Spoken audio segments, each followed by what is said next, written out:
The fastest way to kill a poetry performance is to be generic. The fastest way to kill a dream is to suffocate it. Squeeze out every last breath, wedge it between the words realistic and unattainable, wrap it in blankets of self-doubt, and tell it has no place here. Ostracize and outcast until no one recognizes its face or even speaks its name. Kill off passion.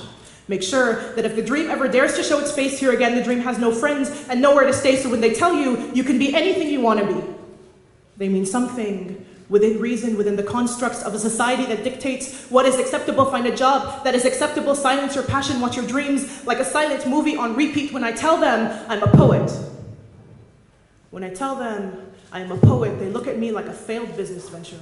A sorry, we can't meet with you. Call us back when you have a stronger proposal. Poets and entrepreneurs both know convention is just convenience we use to convince ourselves that our dreams are worthless, that we are worth less than is customary, convicting us with no judge and a fact-lacking jury. Your Honor, I move to dismiss the motion of the notion of the continuous, quote, status quo. You can't quell my concern. Yes, you can direct quote me on that. Let's recap. They say they like my flow, but I know what it means that we object to this rejection. Let the record show we know it is never about the final destination. It is about how badly we want to get there. This is for people who want to get there. The underdog.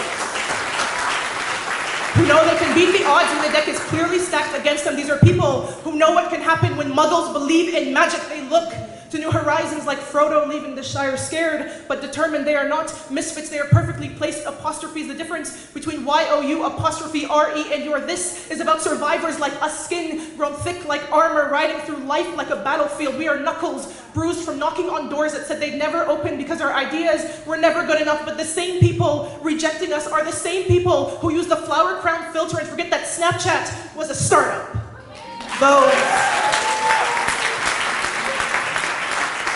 Those who stuff the makers of change in boxes like monsters in bedtime stories, forced to roam around under the cover of darkness. The ones who forgot how sleep feels because their dreams are more important than rest. No wonder they say 2 a.m. was made for the artists. We know this is not the quickest way to become famous. It is about looking at what is and figuring out how to change it. It is about life slapping you across the face and you screaming back, I got this. This is me.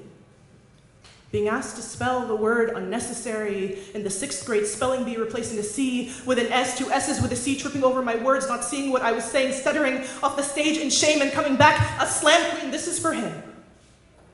Who knows this app can revolutionize the way we see business, saves his allowance because investors won't take a chance on someone armed with just a dream and a business plan under the age of 19. This is for her. With a passion that can outshine the stars and a voice like an anthem. We've lost too many stars to this life's brutal clenched fist. This is not a motivational speech. This is a call to create communities of creators, engineers of ideas, discovering that no amount of training and social conditioning can change what you believe in. So open your arms. Leave your heart out like a welcome mat. Turn on the porch lights. It's been a starless night for far too long. Let the dreams know it's time to come home. So, let's go.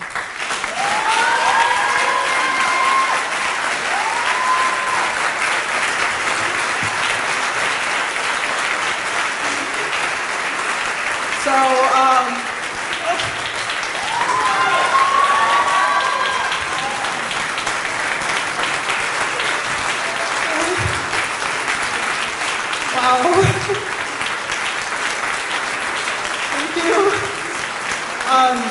Thank you guys so much. Najla told me I could talk for 2 minutes after my speech, so I'm sorry it's going to be 2 minutes and 30 seconds. I tried to make it 2 minutes. One of the things that I love, and I was going to talk, but I'm going to do a very short poem. One of the things that I love about Sheraa is how much they believe. And I want to carry that with me. And Najla told me just to be me, so I'm going to do something that's me, about my struggle and overcoming that struggle, and I hope that all of you can, find the same strength of doing that. You think you're so funny. Think everything you say is a clown and trampoline birthday party words like knock, knock, jokes knocked down with punchlines like half-breed, hybrid, unwhole, Unholy, incomplete. I've spent my whole life trying to figure out what complete is because it seems that nationalities come with conditions and I clearly didn't get that memo, like you need to pay a fee of admission and I clearly didn't attend that meeting biologically. My mother's Japanese. She's also American. Her mother's mother came from Sweden. Her adoptive father is Osage, Native American chief of chiefs of the tribes in Oklahoma. We have sushi on New Year's Day in my house. My father's Emirati. Spends his life giving back to his country, teacher who taught this generation of leaders, son of a pearl diver, descended from greatness, son to a mother who had a heart so big, anything and everything I could possibly wish for could fit inside of it. In school, they called me Bint al-Ajnabiyya, the foreigner's daughter. My eyes were more slanted than theirs, my accent was different than theirs, my skin doesn't know what color is, my eyes don't see colors anyways, our veins, I'll pump the same blood in our hearts, I'll thump the same thump 4 chambers, and you still can't find room for some acceptance in college. I went 4 semesters before the girls stopped calling me Jessica Bint Atiq. They refused to call me by my real name, the name my mother had so carefully picked out for me, the name that was so traditional. Doctors in the hospital wondered where she heard it from. She says she saw my face and decided that it looked like Afra. I'm not sorry. My name doesn't sound as foreign as you think I look. I'm not sorry for who I am. You tell me to go sit in the corner of the cafeteria. Tell me to look outside because the boat is probably waiting to take me back to wherever it is I came from. It's a sick reality when the boy in the schoolyard tells me, maybe your grandparents should have never gotten married, and then your parents would never have met, and then we wouldn't have to stare at your ugly face and try to figure out where you come from. I say, my grandparents both died of cancer. But they never acted like they were sick. The only disease I can see is the one staring back at me when you laugh at me, because I'm not like you say things that only mean kids on playgrounds do and sing songs of, you're so ugly, you're so fat, you don't have friends, but you think you do.